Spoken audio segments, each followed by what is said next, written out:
Important breaking news ఉంది. ఏంటి అనంటే తెలంగాణలో జరిగిన ఈ మున్సిపల్ ఎన్నికల్లో అనూహ్యంగా ఊహించిన దానికంటే కవిత మద్దతుదారులు ఫార్వర్డ్ బ్లాక్ నుంచి పోటీ చేసి గెలుపొందిన పరిస్థితి కనిపిస్తుంది. దాదాపు 40 మున్సిపాలిటీల్లో 212 మున్సిపల్ వార్డులకు గాను ఆమె పోటీలో నిలబడ్డారు. అయితే వడ్డేపల్లి మున్సిపాలిటీలో ఫార్వర్డ్ బ్లాక్ విజయం సాధించింది. దీంతో అనూహ్యంగా కవిత ఇప్పటి వరకు బీఆర్ఎస్ పట్ల కావచ్చు, బీఆర్ఎస్లో తనకు జరిగిన అన్యాయం గురించి కావచ్చు, ఇతరత్ర అనేక వ్యాఖ్యలు చేస్తూ పోతూ ఉన్నారు రోజువారీ. అయితే ఇప్పటి వరకు పెద్దగా ఎవరు పట్టించుకోలేదు. కవిత ఆమె రాజకీయం ఏముంటుంది, ఆమె పెద్ద ఇంపాక్ట్ చేయలేరు, ఏముంటుంది ఆమె రాజకీయాల్లో చేంజ్ చేస్తారు, జాగృతిని రాజకీయ పార్టీ పెడితే ఏమవుతుంది అని అన్నారు. కానీ ఆమె 212 చోట్ల పోటీ చేసి అనూహ్యంగా ఒక మున్సిపాలిటీని కైవసం చేసుకొని మరొక 40 వార్డుల వరకు గెలుచుకునే అవకాశం ఉన్నట్లుగా మనకి సమాచారం అందుతుంది. వాళ్ళ దగ్గర నుంచి ఆ ధీమా కూడా వ్యక్తమవుతుంది.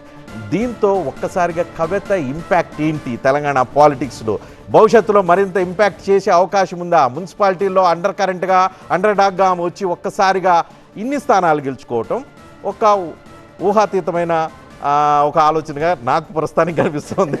సార్ రవి గారు మీరు చెప్పగలిగితే ఒకసారి చెప్పగలుగుతారా? నిజమేనండి. ఇప్పుడు కేసీఆర్ లేకపోతే బీఆర్ఎస్ యొక్క ప్రభావం తగ్గుదల అది ఎవరు ఒప్పుకున్నా ఒప్పుకోకపోయినా ఇప్పుడు మీరు ఫలితాలు చూస్తే ఒక విషయం స్పష్టంగా కనిపిస్తుంది. కాంగ్రెస్ జయప్రదంగా విజేతగా నిలిచింది, పరిమితంగా బీఆర్ఎస్ రికవర్ అయింది. మీ దానికి వస్తున్నాను నేను. బీజేపీ అతి పరిమితంగా ఉండిపోయింది. ఇప్పుడు 4వ అంశంగా కవిత గారు ఇక్కడ రావటం, ఈ పరిణామం బీఆర్ఎస్ ఇట్లా ఉండటం వెనుక ఆయన మీద కొంత విశ్వసనీయత తగ్గడం. ఇది కూతురు కంటే ఇంకెవరు ఉంటారు? ఇప్పుడు కూతురు స్వయంగా వెళ్ళి వేరే పార్టీ పెట్టి ప్రతి చోట పట్టణ ప్రాంతాల్లో దీని ప్రభావం ఎక్కువ అనుకుంటే సింబాలిక్ అనుకోవాలి. కవిత ఈ స్థానం గెలవటం ఇప్పుడు ఫార్వర్డ్ బ్లాక్ అనేది ఓకే, గుర్తు కోసం కూడా సమన్వయం కోసం ఖచ్చితంగా పట్టణ ప్రాంతాల్లో బీఆర్ఎస్ ఒక చిన్న కనెక్షన్ ఏంటి అని అంటే క్రికెట్ మ్యాచ్లు బాగా చూస్తాను నేను. ఈ మధ్య చూడటం మానేశాను, కానీ నేను చూసే రోజుల్లో జింబాబ్వే జట్టు అసలు ఏమి ఆమె పెర్ఫార్మెన్స్ ఉండదు, ఓడిపోతారు గ్యారంటీ అంటే సడన్ గా పైకి వచ్చేసి సెమీస్ దాకా వచ్చి ఫైనల్స్ దాకా వచ్చి పోటీలో నిలబడిన పరిస్థితి కనిపిస్తుంది. కవితను ఆ స్థాయిలో మనం ఇప్పుడు చూడొచ్చా? జింబాబ్వే లాగా షర్మిల కంటే బెటర్ అని రుజువైంది కదా. ఇప్పుడు ఉదాహరణకు మనం చెప్పాలంటే ప్రతి సందర్భాల్లో కూడా కొన్నిసార్లు ఆటల్లో వాళ్ళ పాత్ర చాలా ముఖ్యమవుతుంటుంది. ఆమె నేపథ్యాన్ని బట్టి చూసినప్పుడు సింబాలిక్గా కవిత ఒక పొలిటికల్ వాల్యూ తీసుకొచ్చింది. వాస్తవంగా బీఆర్ఎస్ అంతర్గతంగా తర్వాత చర్చ వేరే చేయాలి, కానీ అందువల్ల ఖచ్చితంగా కవిత ఆమె లేవనెత్తిన కొన్ని అంశాలు లేదా ఉద్యమకారులు అది ఇది అంటున్నవన్నీ ఆమె అనేక అంశాలు తెచ్చారు స్పష్టంగా. కాంగ్రెస్ కు కూడా అది కొంచెం ఊపిచ్చే విషయం, ఉత్సాహపరిచే విషయం.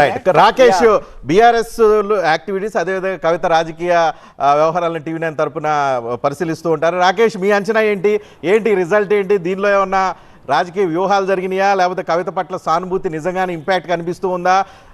కవిత వర్గీయులు ఏమంటున్నారు వస్తున్న రిజల్ట్ని బట్టి చూస్తూ ఉంటే? కవిత పోటీ చేసినటువంటి 40 మున్సిపాలిటీలను ఒకసారి చూస్తే దాంట్లో ఒక 4-5 ఎగ్జాంపుల్గా చెప్తాను. అన్ని టికెట్లు ఇచ్చింది. సిరిసిల్లో ఇచ్చింది, వేములవాడలో ఇచ్చింది, జగదీష్ రెడ్డి కాన్స్టిట్యున్సీ ఇలా ఎవరైతే విమర్శలు చేశారో, ఎవరైతే రాజకీయ విమర్శలు చేశారో, దివాకర్ రావు మంచిర్యాలలో ఎక్కువ టికెట్లు ఇచ్చారు, అదేవిధంగా ఆదిలాబాద్లో ఇచ్చారు, కరీంనగర్లో ఇచ్చారు, ఇలా టార్గెటెడ్ మున్సిపాలిటీస్ని ఆమె పూర్తిగా కవర్ చేస్తూ వచ్చారు. ప్రస్తుతానికి పార్టీ లేదు, సింబల్ లేదు కాబట్టి ఫార్వర్డ్ బ్లాక్ తరపున ఆ సింహం గుర్తుండేటువంటి టికెట్లను ఆమె కేటాయించారు. మొత్తం 212 బీఫామ్లను అక్కడ నుంచి తీసుకొని ఆమె పంపిణీ చేశారు. మొత్తం 40 మున్సిపాలిటీల్లో 212.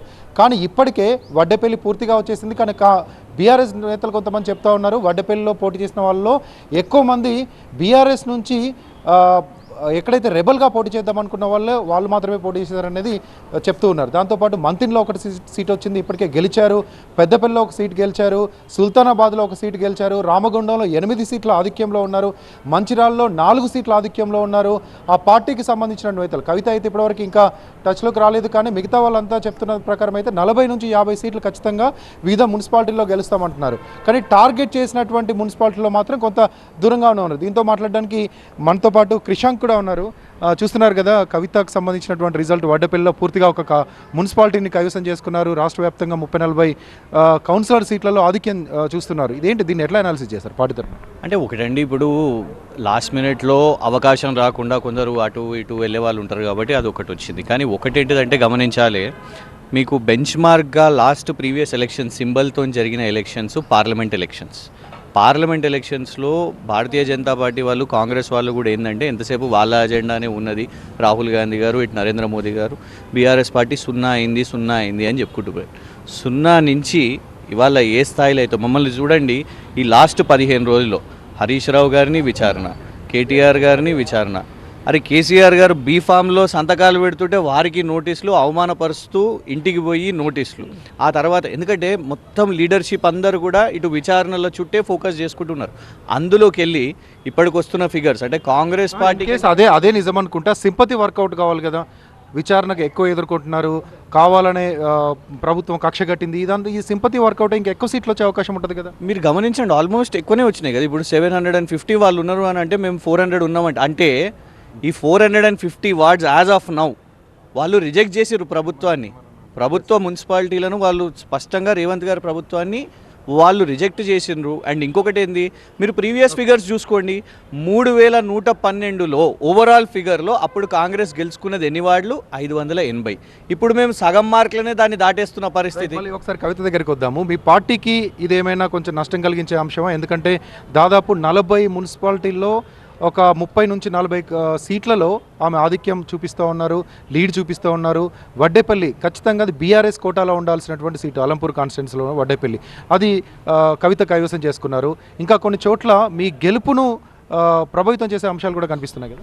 చూడండి, ఎక్కడ గెలిచినా ఒకవేళ మా వాళ్ళే గెలిచినారు అని అంటే మంచిదే, అక్కడ వాళ్ళు గెలిచినా మంచిదే. కానీ అల్టిమేట్గా ఇక్కడ గమనించేది వాళ్ళని ఎలా అంటారు? కవిత తరపున ఫార్వర్డ్ బ్లాక్కు సంబంధించినట్టు చూడండి, ఒక మున్సిపాలిటీ వాళ్ళు గెలిచారు కానీ ఎవరిని ప్రభుత్వం వ్యతిరేకంగా వాళ్ళు గెలిచినారు అంటే ప్రభుత్వ వ్యతిరేకత చూడండి. అరే ఇది ఒక రికార్డు స్థాయిలో 2 సంవత్సరాల్లో ఒక ప్రభుత్వం ఇంత వ్యతిరేకతను తెచ్చుకున్నది పార్టీకి దీనివల్ల నష్టం జరగదు. Absolutely not. మాకు ఒకటి అల్టిమేట్గా మేము ఒక ప్రధాన ప్రతిపక్షంగా మేము చూసేది ఏంది, ప్రభుత్వం మీద ఎంత వ్యతిరేకత ఉంది అనేది చూస్తాము.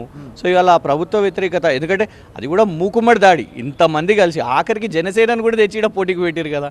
అంతమంది ఇక్కడ కలిసి పోటీ చేసినా కూడా ఇవాళ మేము ఎమర్జ్ అయినాము అని అంటే మీరు కేసులు విచారణలు ఇన్ని మా మీద చేసినా కూడా, కేసులు వేసిర్రు, ఇటు మేము మాట్లాడినా కూడా, ఇప్పుడు రేవంత్ గారు కేసీఆర్ గారిని రా అంటే కూడా ఏమి కనీసం ఎలక్షన్ కమిషన్ స్పందించేది, ఎవరు స్పందించారు. కానీ కేటీఆర్ గారు ఏదైనా స్పీచ్ ఇవ్వగానే ఇమీడియట్గా కేసులు వస్తాయి. ఇవన్నిటిని ఎదుర్కొని మేము బయటకు వచ్చినాం.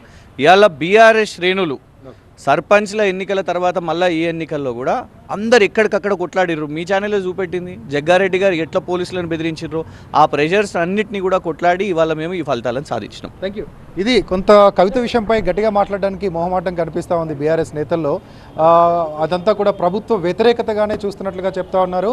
మొదటి నుంచి కూడా ఈ తీరు బీఆర్ఎస్లో కనిపిస్తూనే ఉంది. కానీ క్లియర్గా చెప్పాలంటే కవితకు సంబంధించినటువంటి రాజకీయ వేదిక ఇంకా పేరు పెట్టలేదు కాబట్టి ఆ రాజకీయ వేదికకి మొదటి విజయంగా చెప్పొచ్చు, ఒక బోని రాష్ట్రంలో వచ్చిందని చెప్పొచ్చు. దాంతో పాటుగా ఫార్వర్డ్ బ్లాక్కు సంబంధించిన హిస్టరీ కూడా ఒకసారి చూడవచ్చు. ఎందుకంటే అదే అలంపూర్ పక్కన కొల్లాపూర్లో గత గవర్నమెంట్లో ఇప్పుడు మంత్రిగా ఉన్నటువంటి జూపల్లి కృష్ణారావు రెబల్గా ఇదే ఫార్వర్డ్ బ్లాక్, ఇదే సింహం గుర్తుపై చాలామంది నిలబెట్టి అత్యధిక స్థానాలు అక్కడ ఆ సింహం గుర్తు మీద గెలుపొందారు.